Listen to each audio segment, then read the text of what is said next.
எங்களுடைய மலையகம், அவர் மலையகத்தை சார்ந்தவர், எங்களுடைய மீன்பிடி அமைச்சர் சந்திரசேகர், மலையகம் தான் இதுவரைக்கும் போதைக்கு அடிமையான நாடாக இருந்தது, ஆனால் இப்போது யாழ்ப்பாணம் மாறி இருக்கிறது என்று சொல்லியிருக்கிறார்.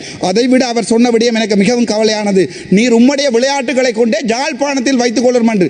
இந்த கரடி என்னுடைய யாழ்ப்பாண பிரதேசத்துக்கு ஒரு பாராளுமன்ற உறுப்பினராக வர தகுதி இல்லாத ஒரு விலங்கு. ஏனென்றால் இவர் எங்களுடைய யாழ்ப்பாண மக்களால் தேர்ந்தெடுக்கப்படாதவர், இவர் தேசிய பட்டியலிலே வந்தவர்.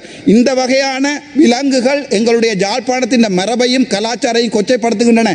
ஒரு தமிழை கூட ஒழுங்காக கதைக்க தெரியாத ஒருவரைக்கு யாழ்ப்பாணத்துக்கு ஒரு அமைச்சராக டிசிசி மீட்டிங் தலைவராக விட்டிருக்கார் என்பதுதான் கேவலம். அது சம்பந்தமாக வேறு விடயங்கள் இருக்கிற சொல்லுகிறேன்.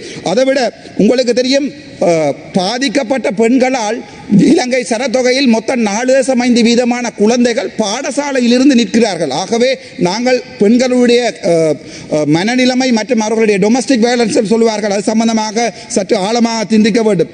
அதைவிட உங்களுக்கே தெரியும், 90% பெண்கள் சொல்லியிருக்கிறார்கள் இலங்கையிலே பப்ளிக் டிரான்ஸ்போர்ட்டேஷன் போகும்போது, அதாவது பொது வாகன பிரவேகங்களில் போகும்போது 90% பெண்கள் தாங்கள் செக்ஷுவல் எக்ஸ்ப்ளாய்டேஷன் அல்லது பாலியல் ரீதியாக தீண்டப்படுவதாக. இது சம்பந்தமாக அன்னூர் அரசாங்கம் ஏதாவது நடவடிக்கை எடுக்கும் என்று சொல்லுகிறேன். வீடியோக்களை மிஸ் பண்ணாமல் பார்க்க இன்றே ஷார்ட் நியூஸ் யூடியூப் சேனலை சப்ஸ்கிரைப் பண்ணுங்கள்.